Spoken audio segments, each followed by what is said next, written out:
Yeah, we did for ours. Okay, you ready? Okay. We'll call the council meeting in order. First item on the agenda is we have a couple of delegations. We have Fred Poor and Carol to talk about the Development Initiative Policy. Take her away, Fred. Or actually, Fred, do you know everybody around the table? No, I don't. Okay. You probably know, you know Daryl? You know me. Amanda, do you want to start? Amanda Gold, counselor. Yep. I was put on the spot and forgot all my words. Apologies. Can you tell me where you're employed so I can, where are you? Alberta Health Services. Okay.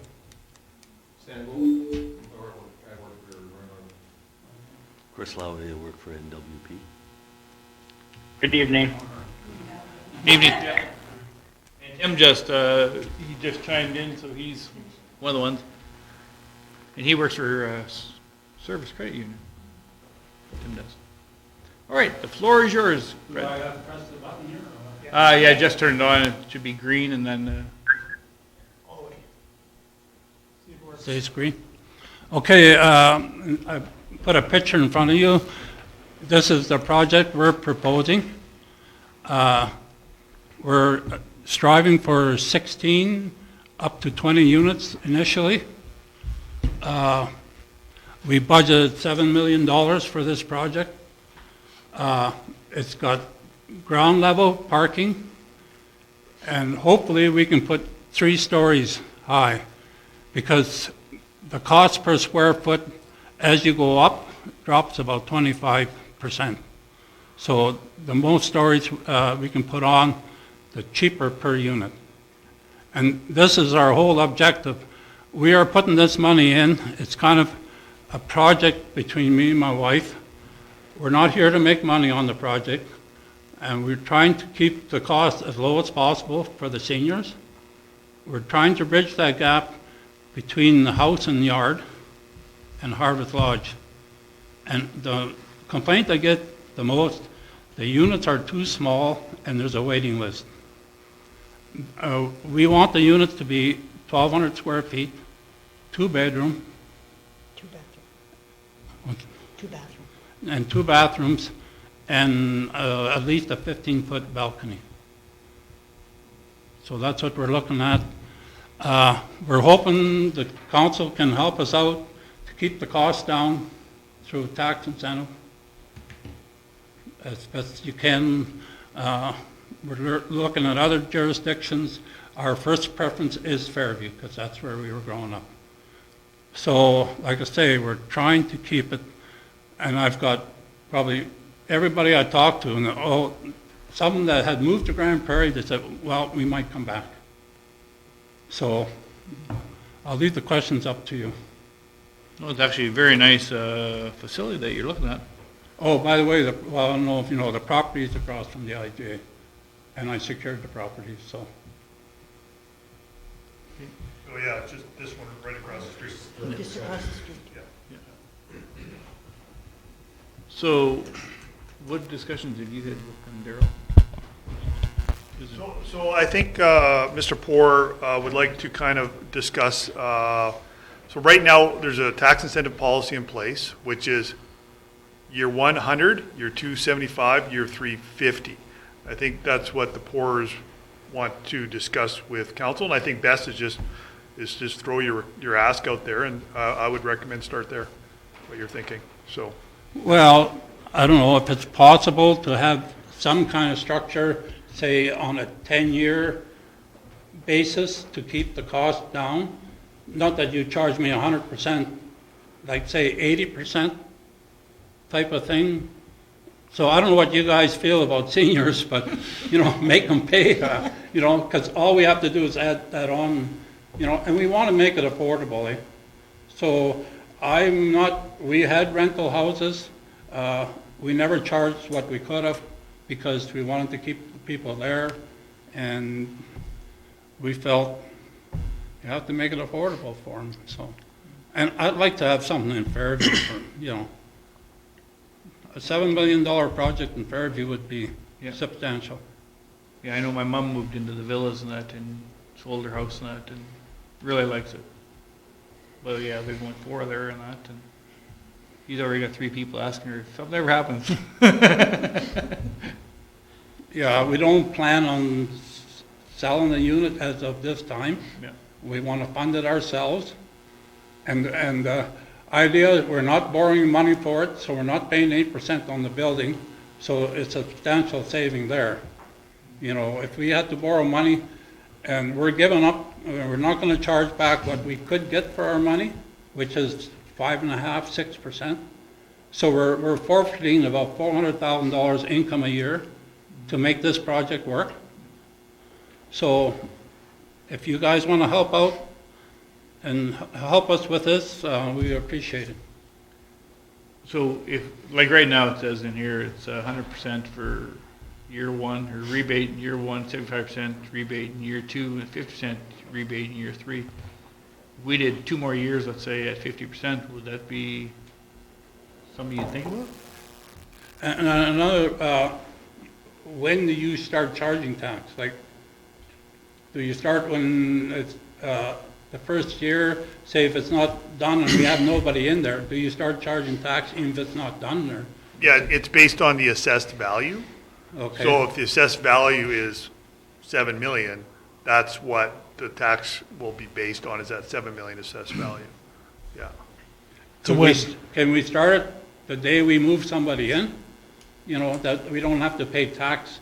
Say if it doesn't get done for 6 months after they assess it, we're gonna pay 6 months taxes without anybody in there. Is that possible, or I don't know? I don't know, you guys. That's a administration question. I Well, have no idea. that's going to be a council decision, because you get taxed based on assessment. So if you want to wait, so if the request, I guess, if the request is once the building is complete and available, so it's available for move-in, so it's past all the, so the building inspector goes, it's available for move-in, okay, that's the date. If that's the date, Yeah. then that's the request. Yeah. And council will have to then look at that request with everything else. So that's why, now's the time to put it all on the table Yeah. for council to consider that. Well, that's what I want. I don't want to start paying taxes for the fact is, if I got to pay 6 months taxes and there's no revenue to support it, so it's just going to add Yeah.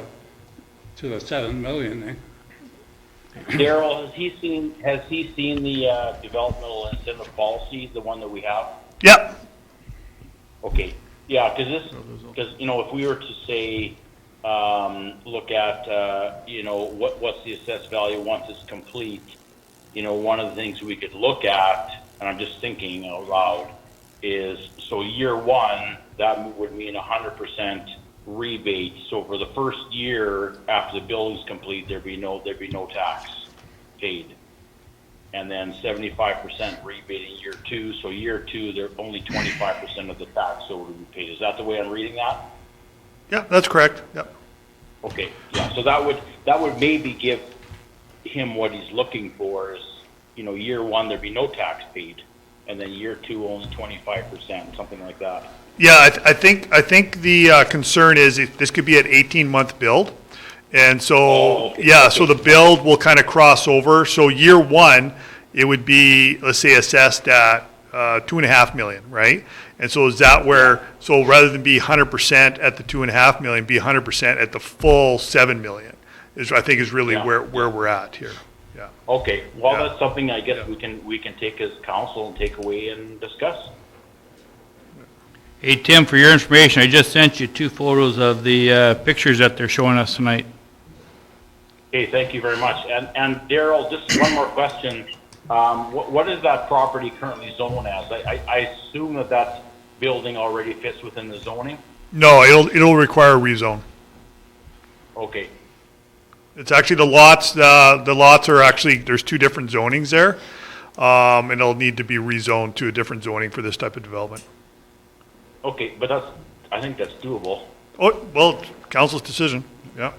Yeah. Yep. No, I agree with you, Tim. I like the project for sure.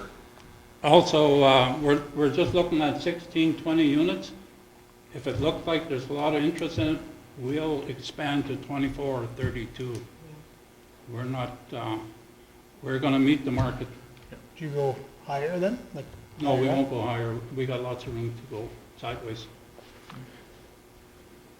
So height is actually a bit of a concern for our fire department. Yeah, that's one of the I concerns. think we're stretching it at 4 You're levels. stretching it right now. Yeah, so, because we don't have like big ladder trucks. Yeah, but it will be, I mean, one of the things that the fire chief who's right behind you, I did say, because I've already talked to him about this project, is the importance that it will be sprinklered. And so that helps with a lot of that stuff, so, yeah. So we're figuring it'll probably be 54 to 56 to the peak. And I think your requirements are 45, so we'll be probably 15% over. Yeah.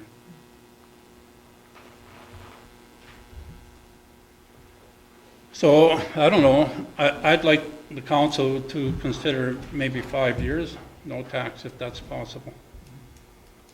I think that's something we can look at for sure. Because it would be a great addition to our community. I know that there's lots of mom's friends and stuff like that who are a little bit younger than her and that are looking for something like this. Yeah, we started putting that in our minds and holy man, there's potential out there, you know? And we just talked to 3 couples that moved to Grand Prairie. One said, we're coming back. Yep. The other 2, I said, well, if you put some money in, we'll save them for you. But, you know, the interest is there, but I can't promise anything until I see money, Yeah. Till somebody makes a commitment. Yeah. Then, so we're just going by feeling, and it's very positive. Very positive. We're overwhelmed by it. No, I think it's a great idea. I like There's, it.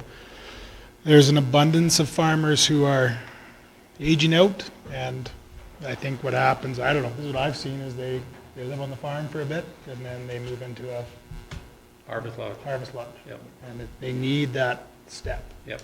for good living, like quality living too, not No, just, we're not gonna build something that's, like a jail. We were over at Claremont. That is the worst building. I wouldn't put my mother in there. It's a jail. You know, the only thing that's missing is the bars. Paul, we also have some counselors that might fit into your description there. you looking at him? That's what you're doing?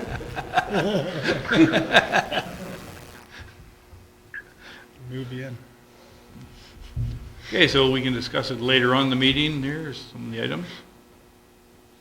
You have 5 years and start date for the 2 main ones, right? I didn't do anything with the application of rezoning because I'm not sure where you guys are going. But as soon as I know if it's favorable to us, then I'll put the application into rezone. And you'd probably. Yeah, you'll just work directly with me on that, and then I'll get it to council. Yeah. You'd be looking at probably, if we got the go-ahead, probably starting next year, April, April, yeah. There'll be a shovel in the ground in April. right on?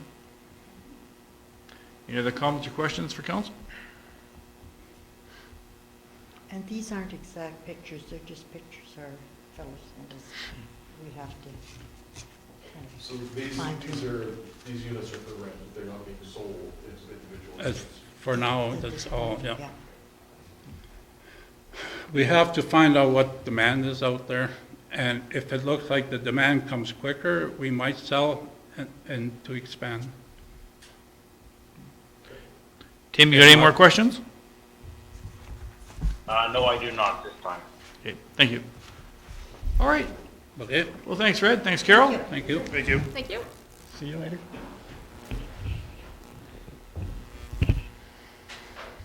And since our second delegation's not here yet, we'll move on to our third one, and that's Glenda from Stars. I brought my cohort. So Jessica Sheff is our community engagement lead for Grand Prairie. So brought her as well, just for our presentation later. So, are we able to have the, she's looking for it. Thank you. They have it in front of them. Oh, okay. Well, it's my pleasure to bring you your annual update and to enlighten you even further on things happening at STARS. So first and foremost, on the beginning page there, you will see in the lower left-hand corner that we have a little bit different logo there. We are going through, after almost 38 years, will be 38 years December 1st this year, of serving Albertans as a charitable entity service. And with that, after those 38 years, like we're doing a bit of a rebrand because there's a new vision, if you will. We've always been about saving lives, and we continue to do that. But now we had so many learnings from COVID. We had so many learnings coming with the new latest in technology in the new fleet, the latest in new medical equipment and those things. So now we want to take that one step further where we can provide critical care anywhere. So I'll give you further information about that as we go. So next slide, please. So of course, you know, STARS has always been fueled by generosity. We have previously had a 10-year affiliation agreement in place with Alberta Health Services for 20% government funding. Last year, in the spring, Alberta Health Services made an announcement that they would look at moving to 50% government funding, which would align them with what we are already receiving from Saskatchewan government and an even higher rate from Winnipeg, or Manitoba government, with our base in Winnipeg. So I'm happy to announce that at the very end of last year, we did receive a top-up from Alberta Health Services to move to 50% funding for 2022. 50% of operational funding. So that is basically $10 million per base on an average, 3 bases in Alberta, so $30 million operationally in Alberta. So they topped up to $15 million. We are in current very high-level discussions with Alberta Health Services leadership, senior leadership, in order to see if we can secure another long-term 10-year service agreement with them at 50% funding. So we are very hopeful as we move forward.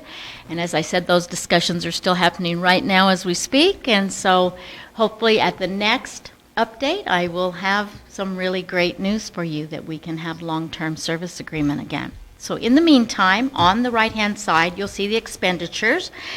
There is more than, by looking at the orange and the blue, there's more than 80% of all expenditures are aviation and medically related. The smaller piece is the gray, which is the Emergency Link Center located in Calgary, which is our dispatch center, as well as base administration costs. So we remain for the 4th year in a row at 12% for administration costs. It's important to understand and recognize that CRA allows charitable entities up to 35% for administration costs. So being our 4th year in a row at 12%, we very much feel that we continue to do our due diligence in this particular area. Next slide, please. This shows you a map of, you've seen this before, but this is the latest in where we're at as far as municipal support across the province and into northeastern BC as well. We're currently over 90% in regional partnerships as well. Regional partnerships means that towns and villages that lie within the municipal district or county that they lie within their boundaries that are also a STARS annual supporter like yourself. So there is a regional partnership here with the MD of Fairview as well as with the town of Fairview. So we're building these types of regional partnerships as well across the entire province. We've just added 5 more rural municipalities and as well welcomed 5 more urban municipalities. So all of these that you see in the red boxes, now those are our municipal leaders that are giving a significant amount at a fixed rate. So we are an annual line item in their budget like we are with yourselves as well, at a fixed rate annually and on standing motion. So I mean, you know, we are recognized in your budget annually each year.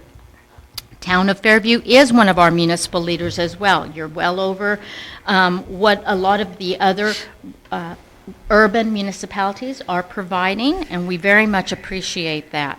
Together, collectively, across the entire province and as well into northeastern BC, we are currently generating just over $2 million annually in municipal support. This helps us very much to offset the continued rising cost and the increasing call volume.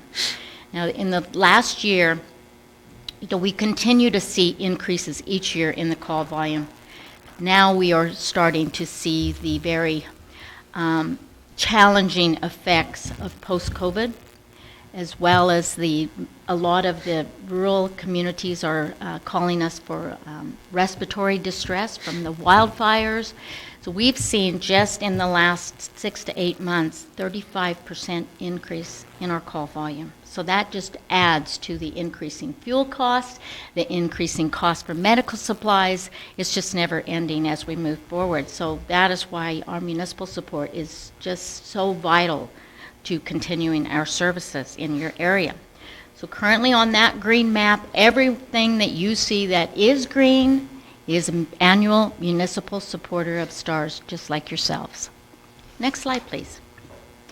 This is giving you a 5-year overview, plus what has happened till August 28th of this year for Town of Fairview, as well as within the MD of Fairview. So now you can see we had a significant rising cost in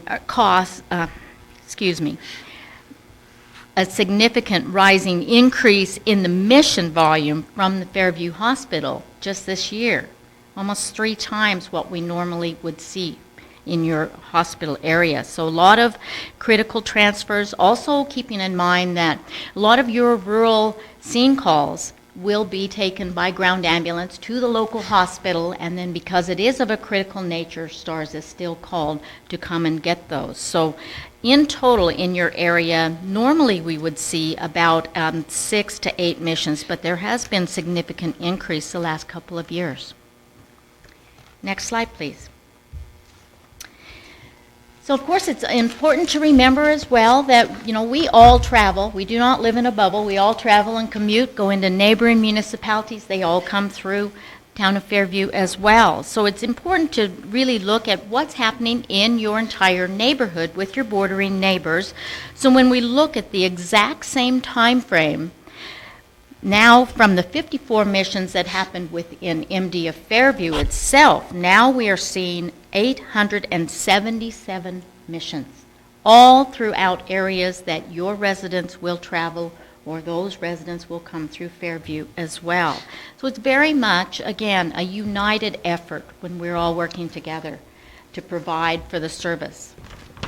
Next slide, please.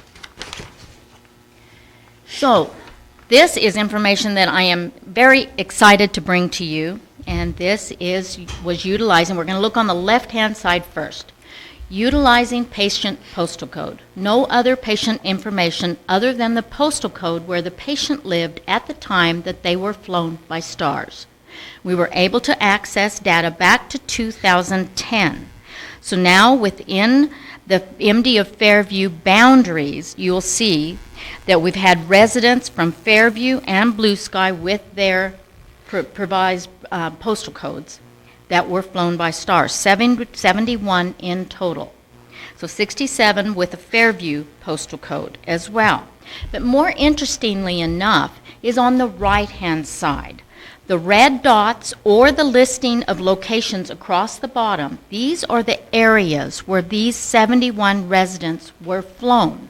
They've been flown by all 3 bases in Alberta. 51 residents were picked up here in Fairview. 20 of these residents were flown from 10 other municipalities across the province. This is the testament to the value of our partnership. Your residents have access to STARS all across Western Canada, where we have all 6 bases. We have some municipalities, when I bring them this information, that have red dots from Manitoba all the way across into BC, everywhere that their residents may have traveled. So again, we thank you for long-term partnership, and we hope that you see value in the fact that your residents have access to STARS throughout Western Canada. Next slide, please. The Emergency Link Center is located in Calgary. They receive over 36,000 emergency requests every year, so approximately 100 per day.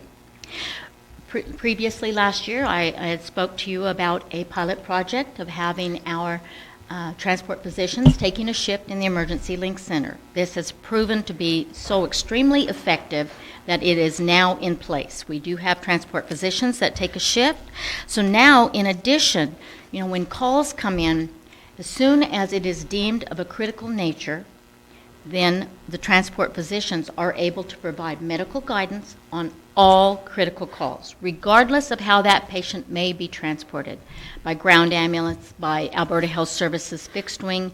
We're having a lot of times now that it's our crews that are actually going on the fixed wing with a critical patient, or else also by ground if that patient requires that they must go by ground, or that the transport physicians determine that that is the best mode of transport for a particular patient. Maybe we have more than one call coming in at the same time, so they'll have to triage and determine which patient needs to have the helicopter arriving, which patient can go by ground, whether or not critical care is required as well. We are now looking at different areas with virtual care. So we learned a lot of things through COVID. So now transport physicians are able to even FaceTime with local physicians at their local hospitals as well. And so, we can still provide critical care even if we're not there physically by virtually providing critical care. Next slide, please. So, of course, we are now, the campaign for 10 H-145 helicopters is complete. All bases are H-145 operational. It outperforms our previous model in speed, range, and fuel efficiency. And of course, the unique enclosed tail, so no more exposed tail rotor as well. This was a significant advancement. In October of last year, we were able to receive the 10th and final helicopter. So then, since then, we have also been intermittently selling off our previous BK-117 fleet. There was still a market for them as well, and we have taken those funds that were attributed from the sale to the capital campaign so that we could complete a more than $150 million capital campaign. So all 10 helicopters are paid for. So now is the time to move forward in our generational advancement and looking for different ways that we can continue to provide a very high level of service to the residents that we serve. Previously, I gave you an overview of the helicopter, so it does have the advanced avionics, autopilot, auto hover. We are also celebrating last year over 20 years of having night vision goggle capability. That has utmost in being able to save lives. In those 20 years, tens of thousands of patients have been saved because half of our call volume is at night. And being able to fly at night has been a key factor in saving lives. And I know that with our chain of survival partners here, they can attest that they have been alongside us many times and a lot of times at night. Next slide, please. So last year I brought you a big overview of the new helicopters themselves, but it's also important about what's in the back of the helicopter. As in the photo that you see, it is very much an airborne intensive care unit environment. But I wanted to bring you a little closer look into maybe some of the key pieces that make it an intensive care unit. So we'll start with the handheld iStat lab. So you can see that it's the size of a cell phone, very small, compact, but with only a couple of drops of blood in less than 2 minutes while we're airborne in the air with the patient, We can have hemoglobin, blood gases, even electrolytes. These are all vital components necessary for our crew members when they're managing multiple pain management drugs for a very severe trauma patient. Next slide, please. The Hamilton T1 ventilator. Now this is very much a fully featured ICU ventilator like what you would find in the tertiary care hospitals, but this one is made especially for transport systems. And better yet, it accommodates all sizes of patients, adult, pediatric, even neonatal. Until we get further patient information when the call first comes in, we don't know what size of patient we may be managing.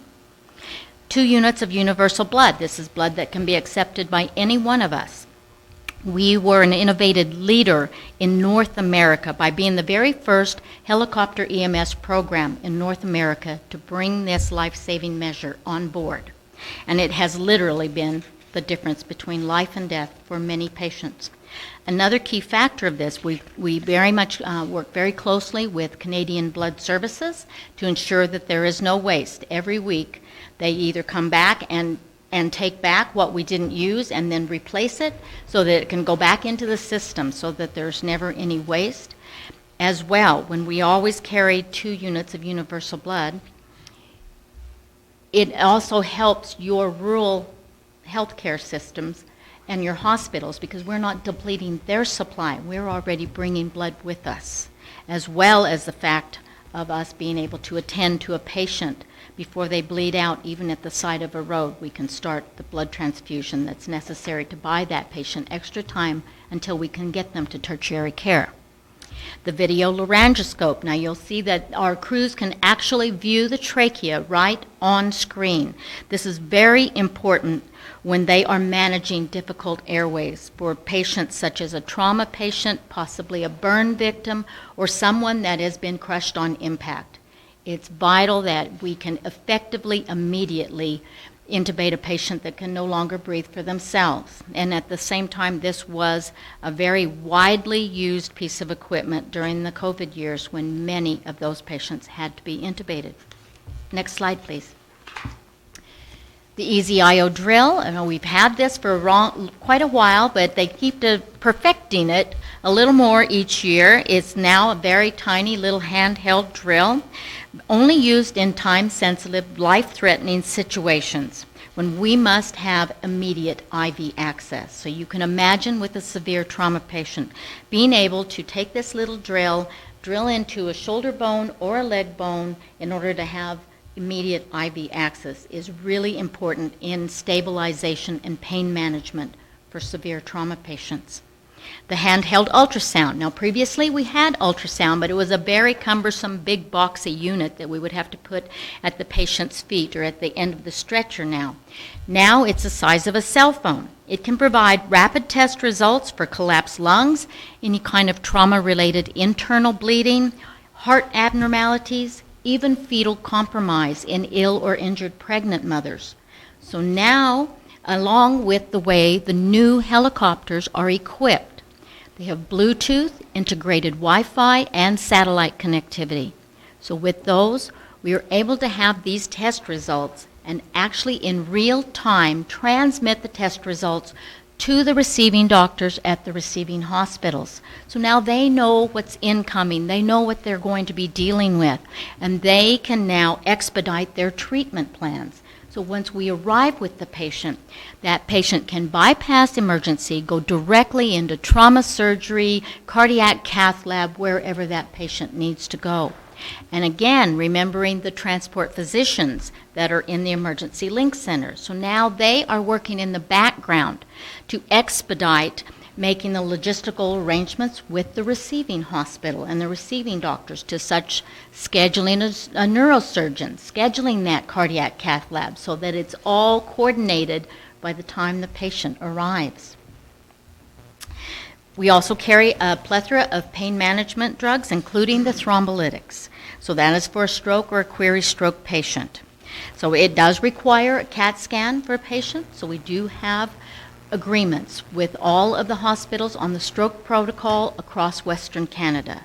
So then again, once we know that we're dealing with a possible stroke patient, Our transport physicians can contact the nearest hospital while we're en route, alert them that we have a query stroke patient on board so that they can be ready to receive that patient, go directly into the CAT scanner to determine if it is the type of stroke that warrants giving the thrombolytic drugs. We also carry the physician's kit. We have transport physicians sometime, especially if it's dealing with a very sick, septic patient at a rural hospital.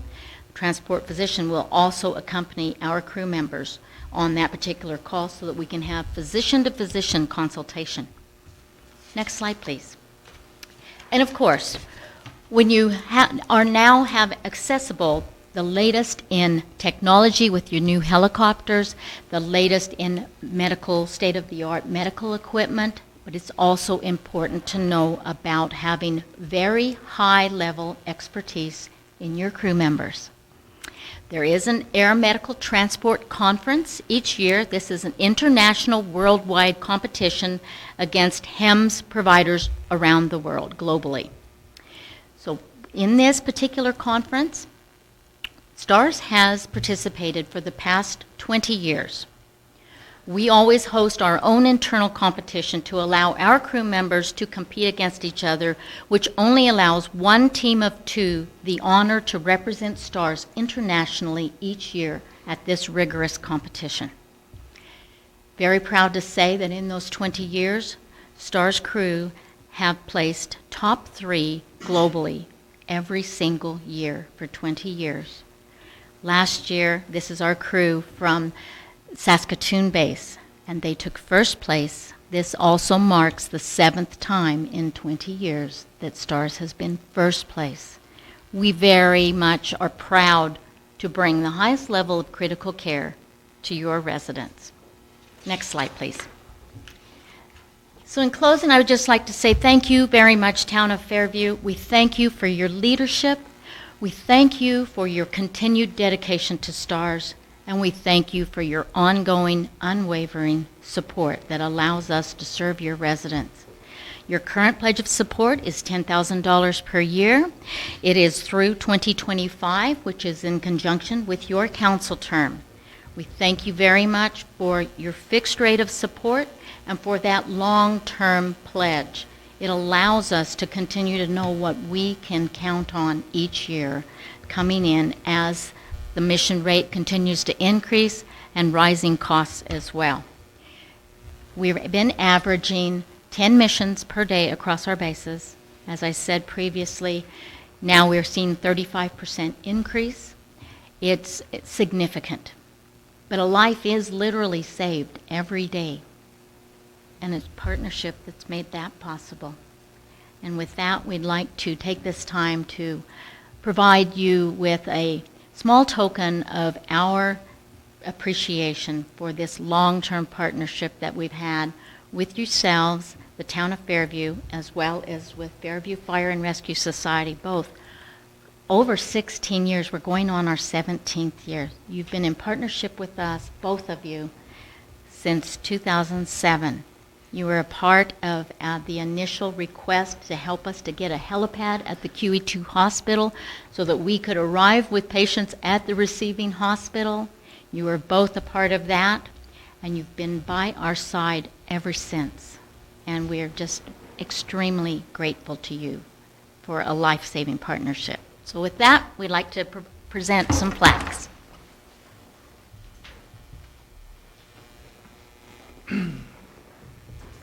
For the Town of Fairview, with our new helicopter, that we'd like to say thank you very much, and we hope that you will have it hanging somewhere so that your residents know that you're doing something very valuable for them, for their health and safety, as we move forward into future generations of partnership.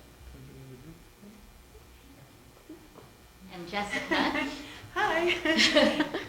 So nice to see you guys again. I've got one for Fairview Fire and Rescue, and this is for our partnership, again, since the same period of time, each over 170,000, which is incredible.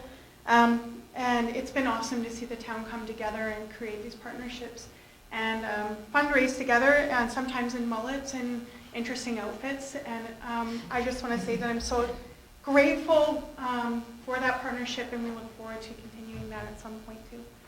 Just for you guys. Did you want photos, Glenn? Pardon me, can we have a photo opportunity, please? I think we probably. Not with you, Gordon. No, you.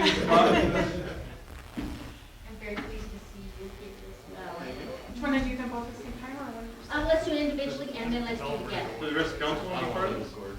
I guess you can stand. Yeah. You're perfect. He's a little bit too close. I can't stand that close. Which way do you want? Which one? This way? That's perfectly fine. Thank you so much. Lord smile. Thank you. Now, you guys do yours? Yes. I have a Yeah, question. you do yours, We and then actually we'll do need it. him in these photos. Can we just not grab that one? That's okay. That's a great I'm gonna have nightmares. Do you want Gary in there as past president? Fair? Yeah. Gary, get over. You're past president. Oh, you went all the way to the other corner too.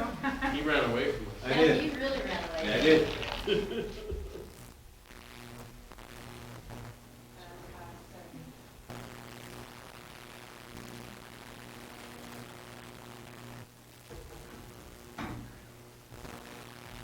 Thank you so much. Oh, and then can we get one together? Absolutely. Please. Come on, Gord. Yeah. Go ahead.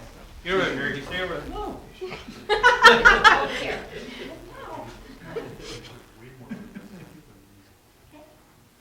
Good? I am happy. Okay. Fabulous. Thank you so much. Thank you. And then we would appreciate it if you share those photos with us. You bet. We I will actually- send them to you. Fire extra, I just have a check. Okay, how much? You guys do the bank again? Okay, so I guess we could, I was here, they switched, I know everybody. We can. Okay. No, no. Okay. Yeah. Yes. Okay. Well, just let us know, give us a, if we need to do Yeah, something. we'll find out when you're gonna be around there. I just wasn't sure if I could say change time, but you know, then you're gonna need to sign. You guys sign something else? Okay. So once you get that done, let us know. That sounds good. Okay? Yeah, sorry. I'm Scott. Well, thank you so much. No problem. For all your help on the, out in the, ditches and everywhere, right? We can't do it without you. They're usually trying to avoid him. No, never. So we did bring you, Oh, yeah. just a couple of calendars for Daryl's office. Brand new calendar is out now, so if you're interested, it's online. So you can get one online. Yes, that's for fire, for them. Just wanted to point out a couple of things. We did our record mission in 37 years. We flew our record mission, and it was from the Grand Prairie base. We said that if you were to fly the total distance of this particular mission in a straight line, it was like flying from Calgary to Los Angeles. So again, Grand Prairie base, the north, like we are small but mighty. And then the latest in the Horizons magazine, and it's got some great news stories in considering one extra one where STAR saves patient, no helicopter required. This was a virtual care opportunity in order to save a life. So many more advancements, again, working with our Alberta Health Services partners as we move forward, hoping for long-term service agreement, learning how to work more integrated with providing virtual care at the rural hospitals, especially where that's really more necessary, to be able to assist those doctors, and sometimes some critical care procedural guidance as well, because, we do this every day. Some of the rural hospitals don't always see that every day. There's some pretty extreme cases that we've been seeing lately. So those are just all opportunities for us to continue to grow all of our partnerships. Thank you so much for your time. Any questions? Any questions, Tim, you got any questions? No, I'm good. Thank you. Great presentation. Thank you, Tim. I wish I could have seen you today. Well, if there's no other questions, thank you, Glenda, for coming, and Yes. As always, you know how to get hold of me. Ever You have betcha. a question? packages for you, Daryl. Just holler. You know. For Daryl. Okay, thank you. We'll have a safe journey home. We will. Thanks for Thank having you so us. much. Thank you. Thanks for coming, Matt Scott. Yeah, no problem. Thanks for your time. All right, we'll move back to 2.2, the development permit for Nutrien. John didn't make it tonight. So if council wishes, I mean, it's under, it can still be reviewed, so under development, so that's when council can discuss this permit at that time. Okay, you want to do it then? Yeah. Okay. All right, we'll move on to item 3, adoption of the agenda. Any additions, deletions? Okay, okay. We get a motion? Yeah. Okay, all in favor? Job, Chris. Carried. Moving on to item 4, adoption of the minutes of August 1st, 2023. Any errors or omissions? Paul, you're moving that? Yeah. All in favor? Carried. Moving on to item 5, reports. 5.1, the mayor's report. You see there's one item there, the FCSS meeting, we had one on August 2nd. We were given a little bit extra funding from the government of Alberta, $65.80. So we had a meeting on how we were going to reallocate the funding to our groups. And we gave $4,500 to the Fairview Strong Wellness classes, $1,000 to the Fairview and Area Seniors Check-in Line, and $1,000 to Crossroads. That's how we dispersed the money that we had. And the past couple weeks, FCSS had a couple of one-hour sessions with their board members, meeting with the grant allocation, all the criteria and what the FCSS members have to be aware of when we're giving them funds. A lot more involved than what has been previously. It's being funded, RAC, or being funded by another organization that pays us. We can't fund it. Various things like that. So I was away the first session, and we were shorthanded at the second session, but they videotaped it, so I'm still going to review it here coming up. But you took part of it. Read my notes. It's Cole's notes for you. Yeah, so anyways, I'll be reviewing one-hour sessions. You were both great. I talked to Caroline then. We have a meeting tomorrow, North Beach Hosting does, here at the Harvest Lodge in Fairview. And that's basically my report. Any comments, questions? Somebody wish to move it? Stan? All in favor? Carried. Yeah. Moving on to 5.2, the sale report. Okay, thank you, Mr. Mayor. Proposing a budget, I guess, committee of the whole meeting for next Tuesday to start looking at some preliminary 3-year operating and 5-year capital. How does that looking for you guys? I'll have to call him. Stan, how's it for you?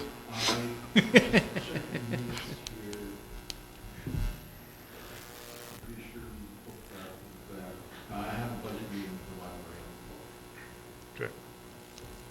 I know on our end, we got to get started. Yeah, so I'm going to say we do it. And then, like I said, it's preliminary longer term stuff, 3-year, 5-year, just kind of get, in a direction and then kind of go from there. So, yeah. And then October, November meetings to just to continue on with the operational capital budgets. Again, just in December, we do have to adopt a 2024 interim. Yes, 2024 is already coming. We're already planning for it. So October 17th, organizational meeting. Think about your current appointments, where you're at. If you want to do any shuffling, talk to the mayor, and then kind of do some stuff there. So October 17th, we're going to go through the appointments and go from there. Joint council proposed to be moved to October 5th. That'll be the MD hosting on this one, where the original dates were conflicts of convention, things like that. At this point, does council have any items that you would like being brought up? Or think about it, throw something towards me and I can throw it at the MD. So if you have something now, let me know. If not, later.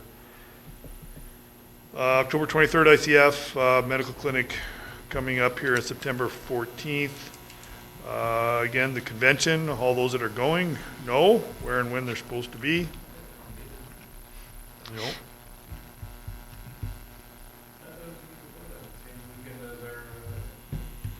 Nope, 27, 28, 29. You thought wrong. You're hooped. Yep. I thought it was the same time as our council meeting that week, because we were going to council our third meeting. It landed that way in the past.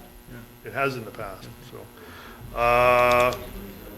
So administration, fire department, MD in town, we're gonna have a fire event debrief next week with our field officer. And then the field officer will put a report together that will go to the respective councils. Attended the PRETA meeting last Friday. I did a presentation on the event, development of the event strategy, which PRETA did fund. And I'll let Councillor Lowy and Fleming speak on the PRETA meeting themselves. At the next economic development meeting, we're going to do a fairly thorough debrief on how events went this year. We did a lot of stuff going on. So we'll kind of go through a debrief, how things went, and I guess if councillors have any feedback for us, if you've heard any feedback, just let me know. Just shoot it at me. What worked, what did it, and then we can bring that to the debrief. So if you have anything now, fire it out there. If not, send it to me later. The music thing was a great hit. I've heard nothing but positive comments about it. Certain events were awesome. Need more picnic tables at the Summer Zen Festival. Yeah, I wasn't here for the Summer Zen, so I can't say anything. The only comment I heard about the Summer Zen Festival was that the one food truck was awful noisy. The Dutch Wharf one? The generator and that, but like I said, I wasn't there, so I can't say for sure on that, but that's what I've heard from about 3 or 4 people that where it was stationed, it potentially caused some maybe issues with the second stage or something like that, but again, Regardless. I wasn't there, so I can't say anything. You guys, if you were there, you might. It's nothing but, Yeah. these are simple fixes. So there's a fall festival being planned, September 15th and 16th by nonprofit. The Aquatic Center started its shutdown.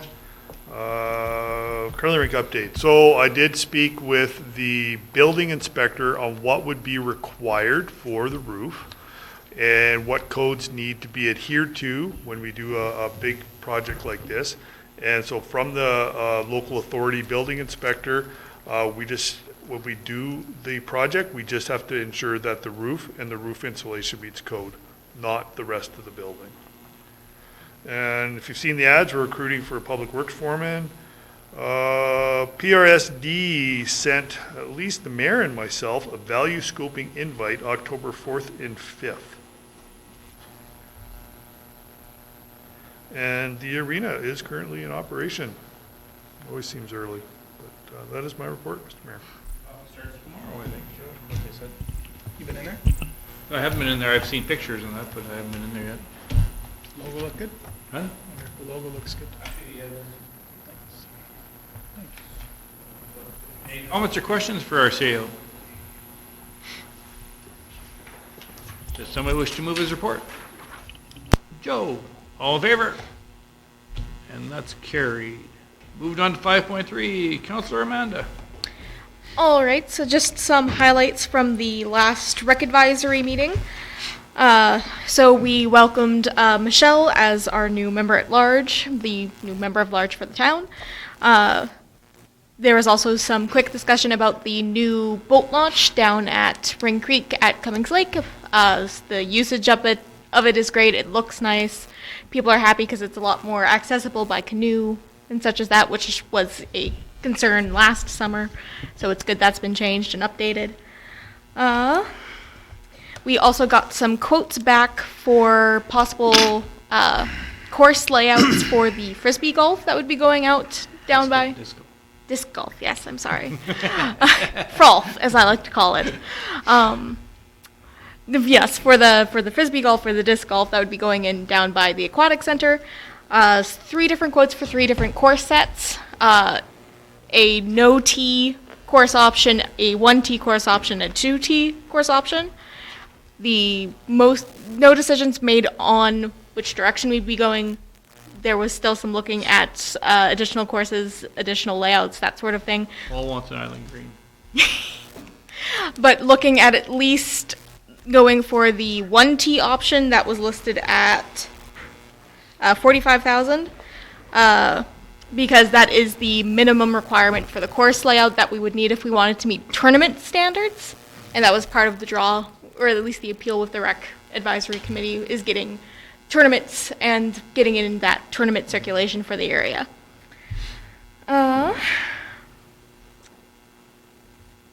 That's mostly it in terms of highlights of what we discussed, so I will move my report unless there's any comments or questions. One comment under committee reports. Josh talked about the possible regional recreation board. Let me...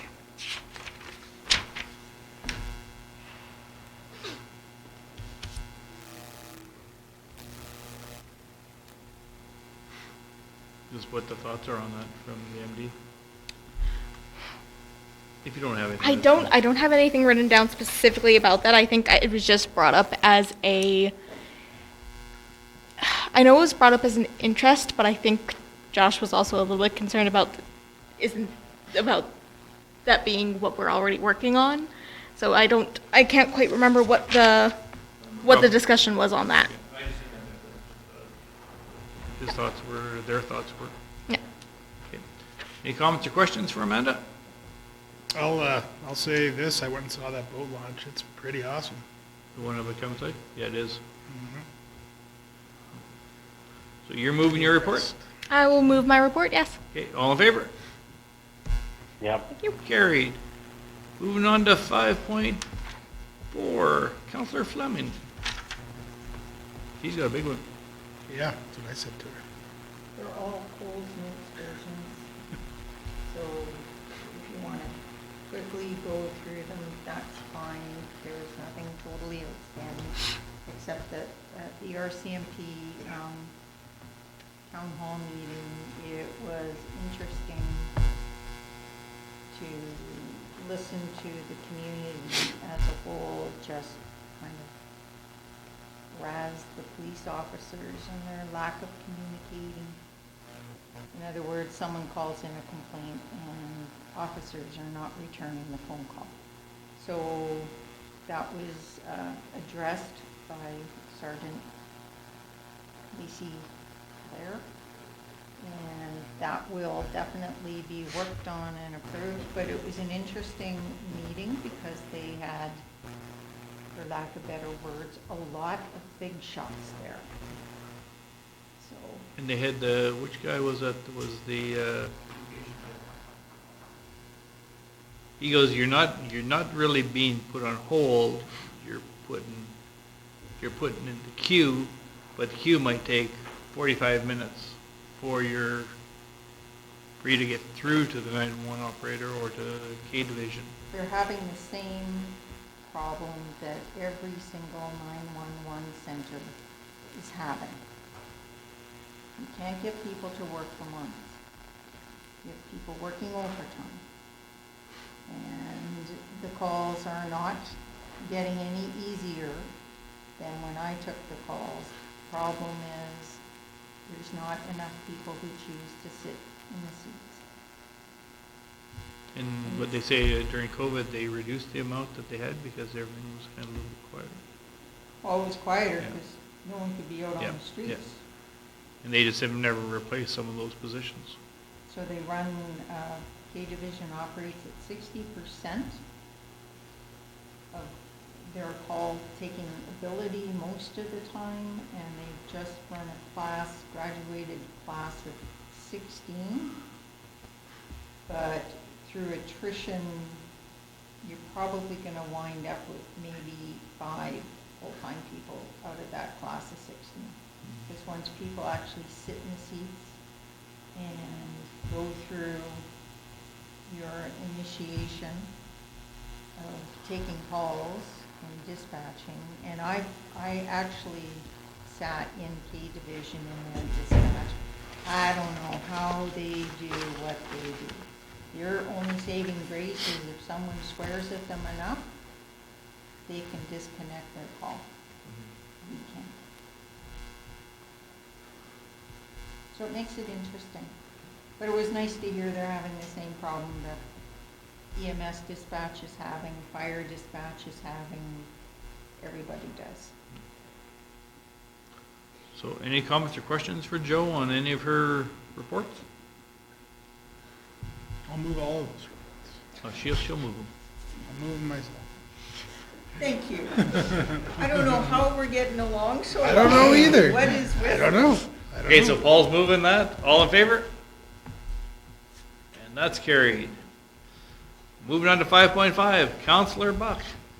Joe, you gotta move this. I just have a MPC meeting on mine for, I guess, a new adult living space. So that's all I got. If anyone wants to move my report, I'd let them. Oh, I will. There So you go. Joe, you're moving his report? Yep. Okay. All in favor? Carried. Moving on to 5.6, Counselor Stan.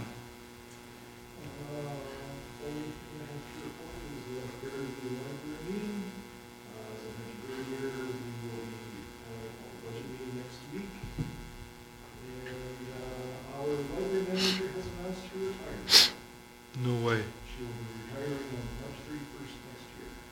End of an era. It's gonna be a big hole to fill. Any questions? Well, I will move my report. Any comments or questions for Stan?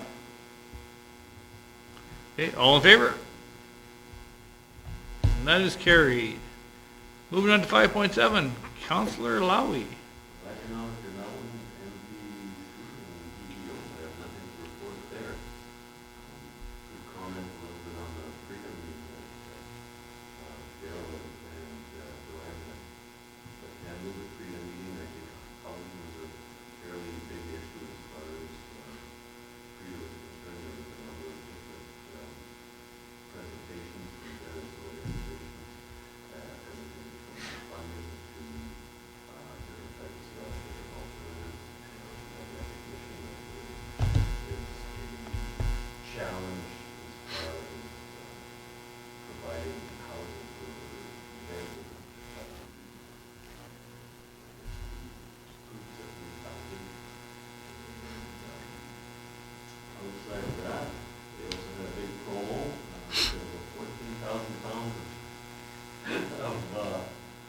oats in 2-pound bags, which we took, 26 cases? Something like that. Cases. Chris So I got a couldn't pickup- stop I them got a from- pickup truck full of Yeah, them. exactly. So we'll be starting to distribute them, and what it is it's trying to increase the awareness of oat producers in Western Canada.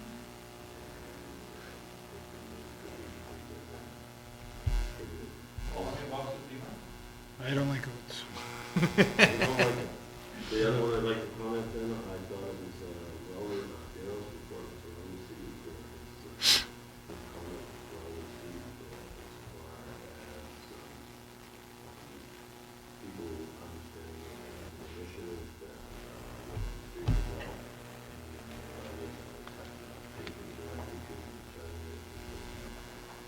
One less assessment after that one, and outside of that, I was happy with Chris's report from the NWP perspective. It was interesting because there were a few other folks around the table that tried to kind of put a little division in between Northern Lakes NWP, and the two of them together, I'm sorry, I can't remember her name, Amanda?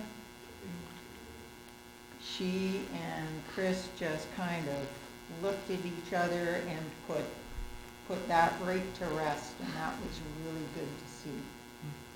I thought you two did both Yeah. a really good job, both of you. And the other thing is Northwest is always making this one, so like things, just saying. It came up. Keep in mind that. And I just want to say thank you to Chris too. I owe him big thanks. Well, no, actually, he showed up at our business for the council meeting, the second council meeting in August, with snacks, because I told him we didn't have a meeting.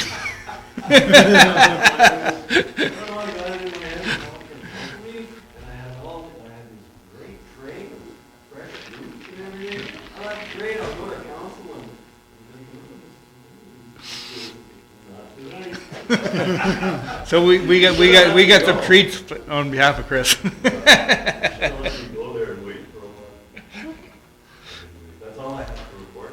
Okay, you gonna move your report? I can move my report. Okay, all in favor? Carried. Moving on to 5.8, Councillor Schindel. All right, the Mighty Peace Tourism Association meeting that I attended last week in Peace River. The minutes of the meeting are, oh, sorry, that's the August meeting. I believe oh, that's the right one. That's the right one. Sorry, I thought I saw 2022. The minutes are there before you.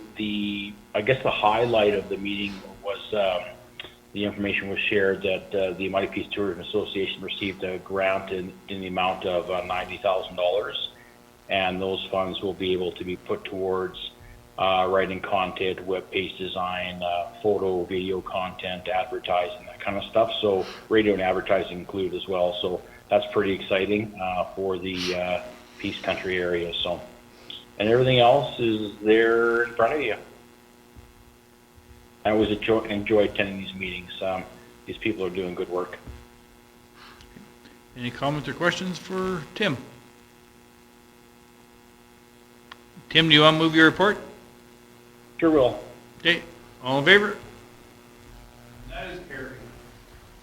Moving on to 5.9, project update. Here we go. Director of Public.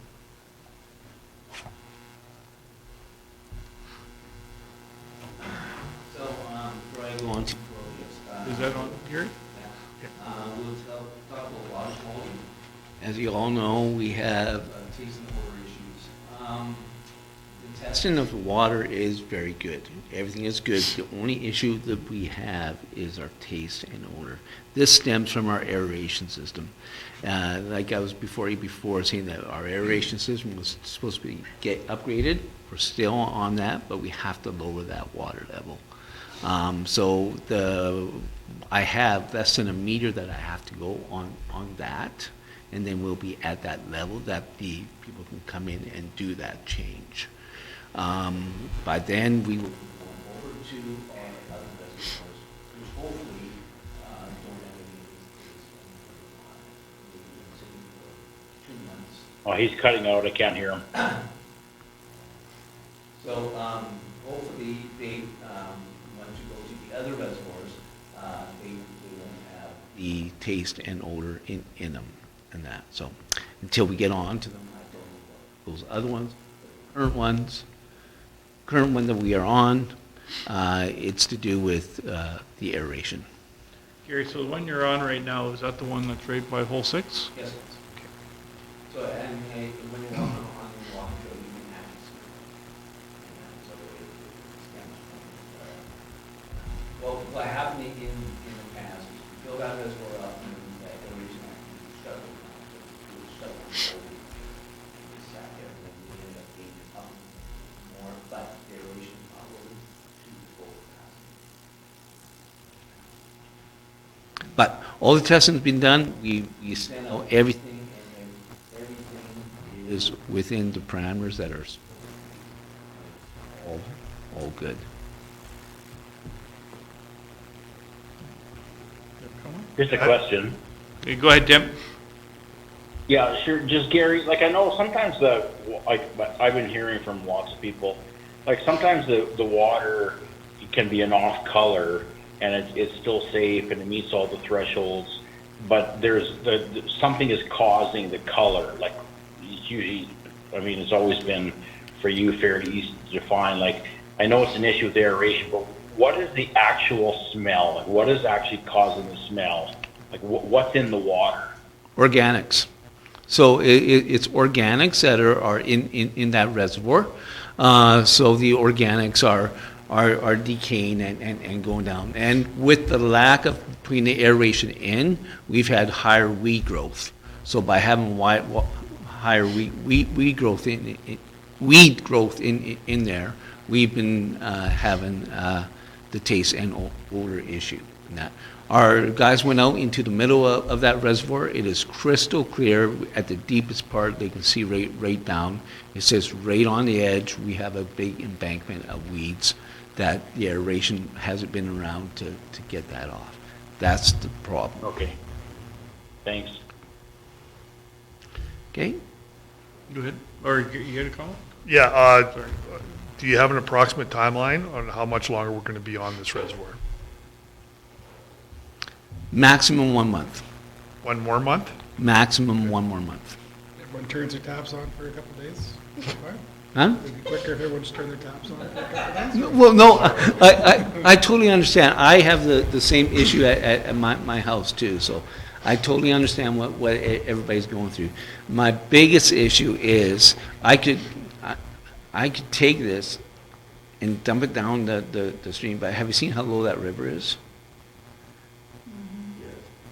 That river is extremely low, and that so we don't know if we could even pump right now if we wanted to with the river being so low. So our hands are really tied into different things that we can go to. So unfortunately, at the maximum, it'd be 1 more month. So Gary, out of curiosity, are you guys doing Facebook posts or that? Basically, what's happening and what's going on that? Because that's what the biggest question is. People don't have a clue.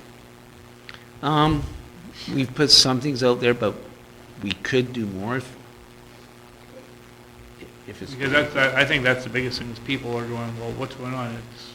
Nobody knows what's going on. Yeah, so I've had quite a few people call me and they've asked for the test results, and I'm more than happy to give them all our test results. And that being said, at the height of this, we sent all our semi-annual labs out, which we do twice a year, and we send those out to a private lab that is totally independent from us. They did all the tests. Everything came back good. We have those results. Those go to Alberta Environment, and they know that stuff. It might not be, might be advisable to just maybe do that. I don't know about administration, what their thoughts are on it, but it's information that's out there that then people know. Yeah, so. Daryl, you know something? Yeah, I know in the past when we've used a portable aeration. Yep. Has that been considered? No, it hasn't. Would it make a difference? So what we did in just lately is we've increased our aeration around that area, because we noticed as the water level has got lower, we're able to crank up the aeration, put more air into the system. So we've done that. So we're actually putting more air in than when we would if we would with that portable one. So. Carry on. Carry on? Okay. Now, if I can go to update the sanitary sewer line, the contract that has all been camera, that project is completed. All sidewalk repairs within the town that we deemed were needed to be done have been completed. 101st Avenue and 116th Street back alley by Cyberwest and Honda, that is ongoing. That's not a good project that haven't been completed.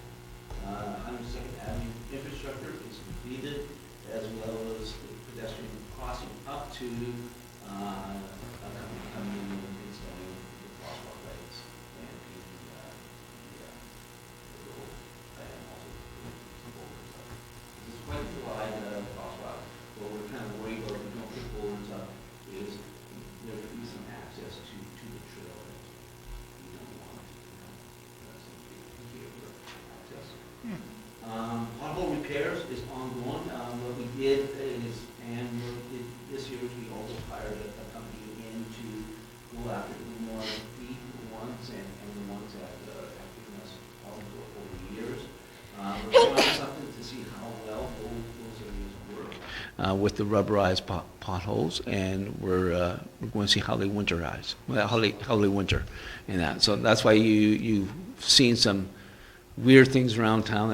Instead of the potholes being round or anything, it's a square patch, and it's a new rubberized material. Yeah, I was gonna say, to me, it looks a lot better than just the patches. Yeah, it's supposed to last longer, and the reviews from the other communities that are using it are great. Aeration project, we talked about that at the beginning. Like I say, it should be starting by the end of September, so we should be off of that reservoir by the end of September. River pumps are ongoing, and they're supposed to be due up here in October. So that's when we're looking at starting on. River pump is waiting around October. And that's my report. Gary, 103rd Avenue by Rexall there, are we gonna have that speed bump again this winter? Yes. So we're trying to figure out what causes that. We're doing some digging down at the bottom of 101st Avenue, because we've noticed that when we took that sidewalk away, there was some water. We're trying to figure out, is there a water That's the second seam? half of my question. Was Yeah, that one there. I know you're talking about 103rd, but we're trying to see if those are linked and that. So we're trying to see if there's a seam of water coming down through there.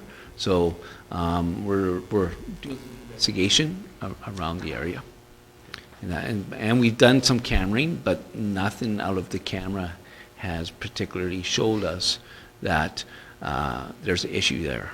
The only thing that we know from the camera is the storm sewer coming down is in really bad shape, and just on the south side in front of Rexall, that freezes all the time, which means the water backs up. That storm water coming from the hospital comes down and backs up and goes over there and creates that. So we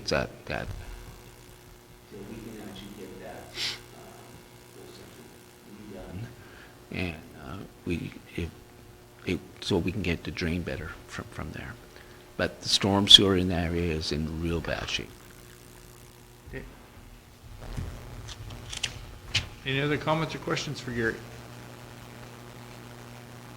Tim, you got any comments or questions? No, I'm good. Thanks, Gary. Yeah. Okay, somebody wish to move Gary's report? Amanda, all in favor? Carried. Thanks, Gary. Moving on, there's no unfinished business. Moving on to item 7, new business, 7.1, ATCO Gas and ATCO Electric franchise fee annual adjustment options.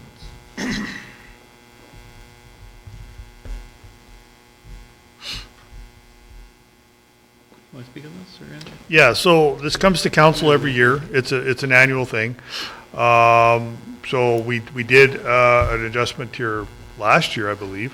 So at this point, administration isn't recommending any changes, and to accept for information.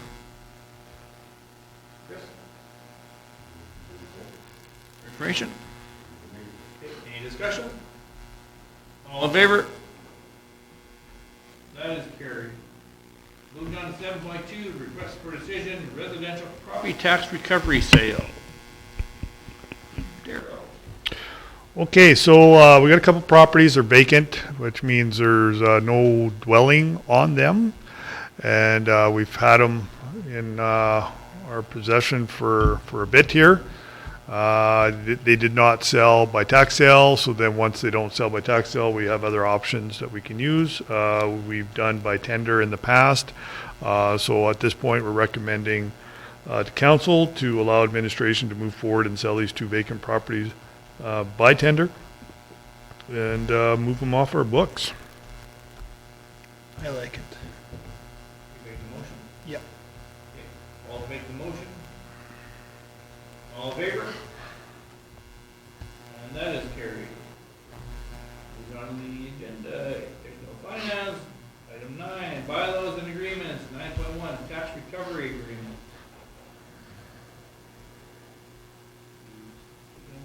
Yep.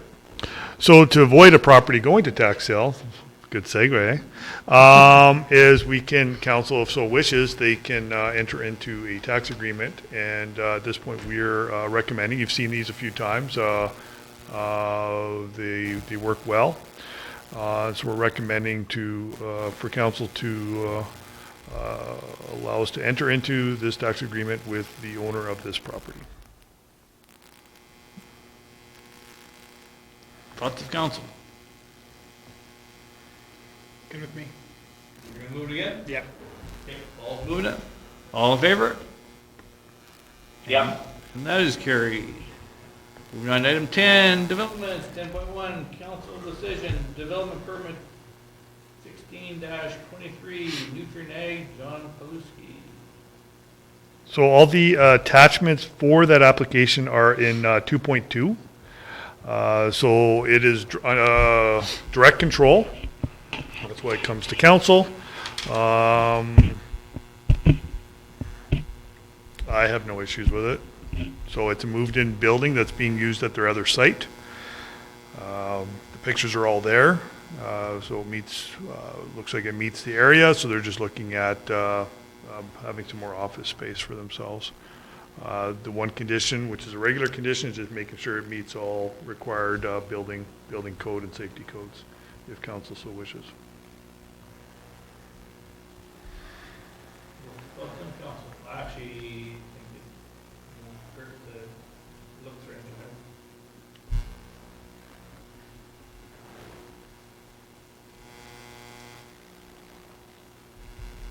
Looks good for me. And with Fine by me. your improvement? Okay. Any more discussion? All in favor? Carried. Yep. Thank you. And I have to say that, the sign that they put on, so there's one building there, looks a lot better than all the people think. You know, the metal pieces in the right order.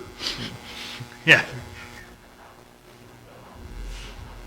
All right, moving on to item 11, correspondence. 11.1, MDF Fairview number 136, hydroelectric as an alternate source of energy for Northern Ireland.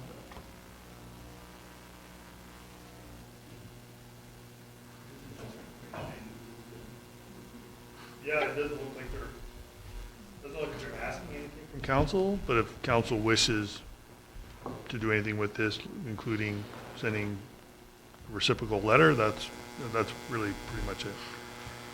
What's the thoughts of council?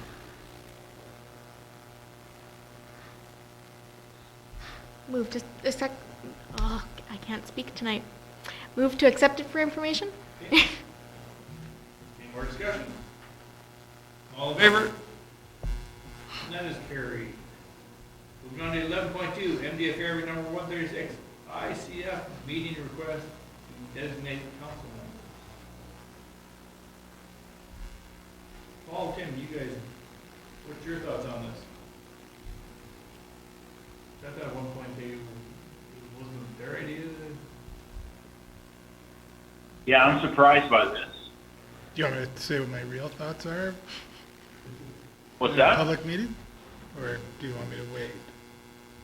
I'll probably wait. Okay. Yeah, because I was under the impression that it was their thoughts to go and do this.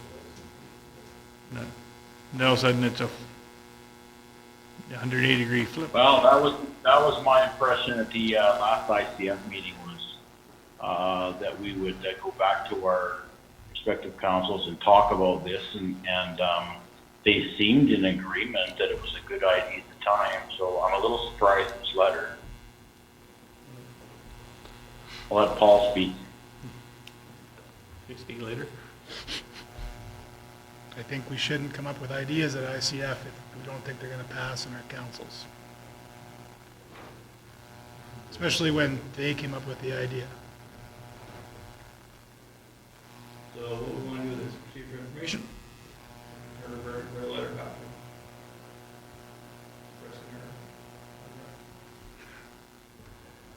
them? Well, maybe we go ourselves. We did that once already. I know. So what's, receiving this information, everybody, or what? Just for information only, but Okay, Joe's receiving it for information, all in favor? Yeah. Carried. Moving on to 11.3, MDF Fairview number 136, ICF, letter of support.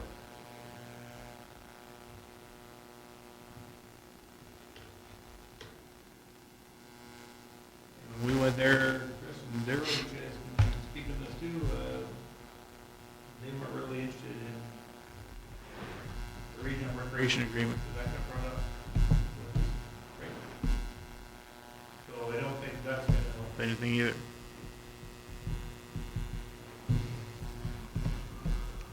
Move to accept it for information. All in favor? And that's carried. Okay, moving on to item 12, discussion and delegations, 12.1.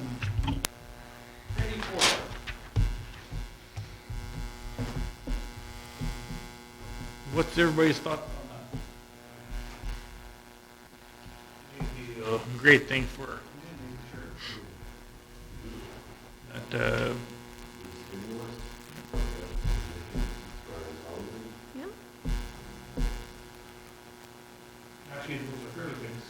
One of the challenges that we have with the current developers are interested in rural development only because log line is log line, and then that's a lot of media that's hey, I'm going to do this, and the water line is not going. Yep. You come, Darryl? Yeah, so, just to get to his ask, the policy is 100 first year, 75 off second year, 50 third year. How do I say this? He had a couple different asks in there. It wasn't really, he asked for some, like a 10-year, and then he kind of had a 5-year. He did say at the very end there, he said if, yeah, and then you at get a the end, he 5-year. said, he kind of focused on a 5-year. I guess I just want, whatever council decides to do, it's a bit of precedent setting, it is. We do have another fairly large development that's already been approved, and moving forward also in April, that'll just be using the development incentive, right? So that is also fourplex for seniors. So there are those things to consider. And just, there will be, so we will, in order to meet the demand for this, we are going to have to do water for sure. The water service has to be increased, and that's bringing it all the way from Main Street, so 110, so we gotta bring it, well, a block and a half. And we think sewer will be okay, we think, but definitely, so we have to put in an increased water service to handle that, so there will be a fairly big cost on our end to be able to service that. Yeah, so those are just things to consider, so, yeah, I guess council absolutely doesn't have to make the decision tonight, I don't think. I think it could be, here's what we're thinking, then I can kind of put the proposal at Mr. Poor and say, this is what they're thinking, you know, or you can say, this is what we'll do, and be done with it today, so. So, Yeah. with that, is that taxed at commercial or? Yeah, commercial. So the 14.45, I think it is right now, yeah. And if he decides to change it into a condo unit that's sold? Well, the rate should stay the same. I don't know how that changes on assessment, because it's gonna be, taxation is gonna be based on assessed. I don't really know how it'll be assessed, but the rate will be the same, so. I still think it's a good development myself. And I propose, like you said, maybe 50 or 50% again, just to try and get it here. I'd hate to see us lose it to another municipality. So even at, let's say 25%, probably still be $25,000. if it's assessed at that value that he's budgeting. I doubt it will be assessed that high, but it'll still be one of the highest tax things here, even at 25%. So one of the options is he started high, 100% for 5 years. Our policy is 175.50, so you can go 175, hold the 75, or you can go 175.50, hold the 50. There's some options there. I think I would be looking at the 100, maybe based over 2 years, because he did ask for when the first residents could move in.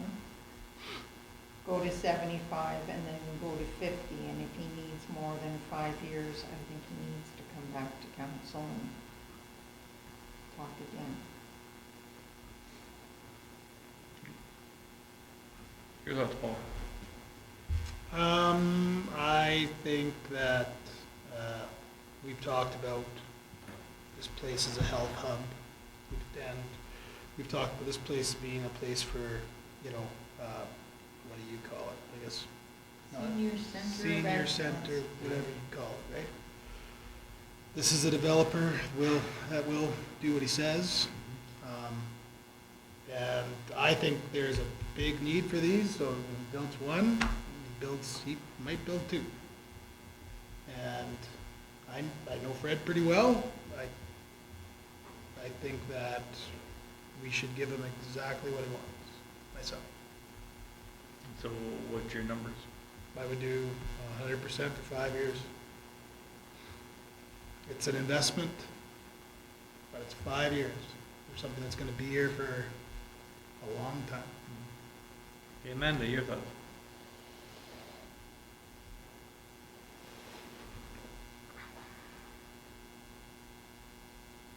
I kind of echo Joanne's thoughts in terms of what we think what we should do in terms of taxing with, what was it, 100 for the 2 years, 100% for 2 years, and then kind of go into our normal kind of rates, give him that extra, because he asked to basically, if we can hold off on taxation him until he has guaranteed income, which I can understand from, again, we don't want to necessarily set a precedent, but I feel like for the development of the size that he is kind of hoping to build, I feel like that's reasonable. I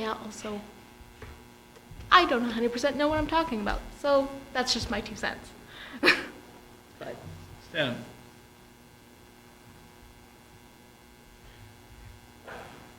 I like the idea of going with our existing incentive plan, adjusting it for initial occupancy, so the taxation doesn't, so that first year doesn't begin until occupancy starts, and then basically extending the term, the third year to 5 years. So basically 175, 50, 50. Chris?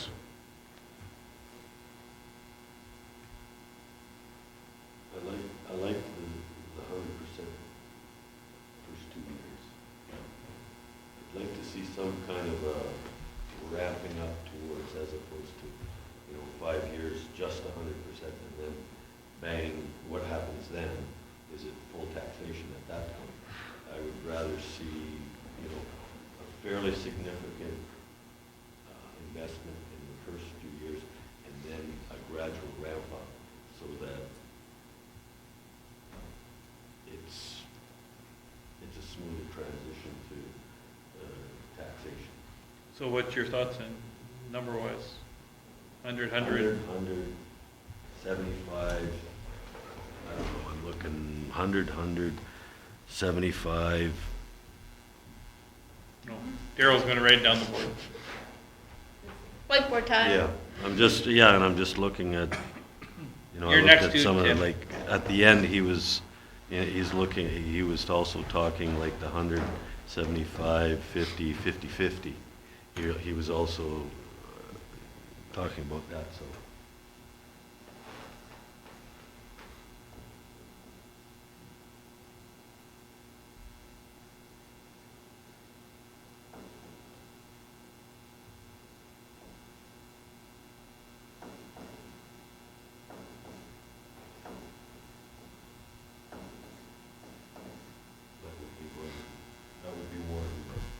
I like the way you put construction years, because if Yeah. it takes him more than 1 year to construct, those years are at 100%. And then the first year that he has Presumably. someone 3 in, so years he is gets 100. another You 100%. know, if it's takes a longer term. Pardon? Probably only gonna be 3 years total. In getting it up and running, more than likely. I wouldn't put it past Fred to say to the MD, give me 5 years. You might put it right in the MD. It's not that far away from town. These aren't old people in these things, they all got cars. But their mill rate is 6 points higher than. I hear ya. 100%, you can do whatever you want. Okay, Tim, what's your thoughts? Well, so that's the empty lots right to the east of IGA, across the street, correct? Yeah, right across from the Provincial Building. Yeah, like, how long have those been empty already? Yeah, 20 years probably. Probably Yeah. more than that. Probably 30 years. So they're sitting empty, what's the taxes who owns them now? What's the taxes being collected on them? It'll be like minimum tax Yeah, so minimum tax, so we're talking $700, right? on each lot. On each lot, so we're talking $1,400, and, you know, if we don't handle this right, I agree, he will build somewhere else. People like this, with this kind of money and this kind of vision and passion for Fairview, do not come around very often, at all. And he's wanting to build this so that we can bring people into Fairview, and all we have to do is waive tax for, you know, maybe even if we went 5 years on what the assessed value would be after completion, versus he walks away and does it somewhere else, and we get our $1,400 a year. I tend to agree with Paul. We should just I think there would have to be a lot of forewarning for him. Fred's a good businessman; he would know. But you know, I would lean towards 5 years, 100% tax waiver, but reminders that year 3 and 4, that starting in year 5, he will be paying full tax on the assessed value. I think that's more than generous, but I think under the circumstances and considering the opportunity we have here in this individual and his vision, I think we should do it. You also have to remember, precedent only lasts as long as the council. It's just a term. And precedent's not on two counts. So then I guess the other question, do we offer the same thing to the person building the smaller unit? I don't think you do, because you're not having that many units. You have 4 units over there. Well, 3 units. Yeah, One he's living in, then 3 more. there's a difference. But if they came back and said, well, hey, I hear you doing this, then we'd have to discuss it. It is a precedent. There's a difference. Size. It is setting a That's- precedent, but there's a big difference. You know, 16 units versus 3 or 4, not even, you know. So we would look at maybe 1 or 2 years of tax-free incentive for that person. Which he's gonna get. That's right, because, Yeah. yeah, the investment he's bringing is much more than 3 units or 3 or 4 units. Well, just to make sure everybody's aware of it. Everything about it is good. The location is good. Yeah. So, do we want to make a motion tonight, or do we want to, like Daryl said, give them our thoughts? Choose one of these and give them our thoughts, and then make the decision. Daryl? Okay, so the motion I'm recommending would need to read, waive, because that's how the policy reads, on increased assessment. So you'd be waiving taxes on increased assessment. So he would still be paying what it's currently at, it's increased assessment. That's being consistent with the policy. Because the policy says 175.50 on increased assessment. So we'd still get the $1,400. Exactly, we still get the There you go. $1,400. Paul, I Well, miss that Paul. changes everything. That changes everything. So. Yeah. My No. question then would be, what is our cost for putting in the larger line? And how much is that going to rip up streets in town to make that? We'll have that number to you in capital discussions. We're still working on those numbers. Also, like on top of that, we're charging for water, right? We're not giving that away. We're making them pay for that. Actually, that's a good point. There will be increased water And water capital costs. replacement and all that stuff. Yeah, and on the like all the meter, you're right, capital replacement, sewer, all those charges will go up. Yeah. But again, it brings in potentially a few more people to our community or even back to our community. Yes. And like I said, I'm a firm believer, I'd hate to see us lose this over just a little bit of money. When this facility could be here for 30, 40 years. Well, and I think the people he's gonna have in there aren't going to be poor people. No. Well, and also, I think you guarantee his investment. Like, if we jump on it now this way, he's coming to us first, Yeah. it sounds like. And if he gets a unbeatable deal, he's not gonna go anywhere else. Hopefully.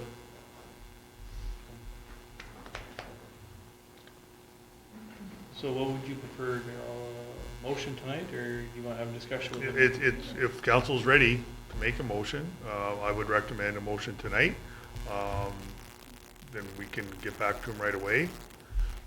Yeah, so if you're sure of which direction you want to go, then a motion tonight will give us in the right direction, and then we can do what we need to do on our end. Okay. So move. I'll make mine of 5 years at 100%. On increase assessment. Yes. Assessment. Okay, any more discussion? All in favor? Yep. Joe? Okay, that is carried. Just to clarify, it's 5 years after construction? Okay. Yeah, I'll help you with the wording, Yeah. but it'll be the second scenario. Yeah. Yeah. Okay. So it's going to end up being like 6 years. It's actually going to be 6 years. Yeah. That's what I'm saying. Yeah. After construction, the wording's Yeah. important then. I just want to put a comment in that I was in favor of it because I think if we need to put a strong response, it has to be quick. I think if we waffle now and then 2 weeks from now we say, yeah, 5, that's losing the effect. Yep. And I think that he's a businessman that, okay, they've done this, okay, now I'm committed. Partner. Yep. Yeah. Question, Because I do like the idea of a ramp up. what if he decides to do 2 of these? Well, he has to ask again. Yeah. Yeah. If it's he's a gotta separate ask- development, it's He a doesn't, separate Yep. cost. yeah, it should be clear that the second one, the council of that day Yeah. would Yeah. discuss it, Yeah. and there's no guarantee that that would happen again. Okay. But if if he all of a sudden got 30 people wanting this right off the bat here and that, he'd probably do it right away too, depending on what the response is. And that would need another, Yep. That's another Yeah, discussion. yeah, that's another discussion another time. Okay, so that was carried. Moving on to the discussion of delegation, 12.2 stars. good presenter. Just Senator Langer saying thank you or something? Somebody wish to move that? Amanda? All in favor? Carry. Moving on to item 13, conventions, conferences, workshops. The 2023 Alberta Municipalities Conference. Yeah, I think you guys have all the information that you need. Just a reminder though, if you want to bring anything down with you, like pens and stuff like that, just come see me in the office. I've given everybody, one of the notebooks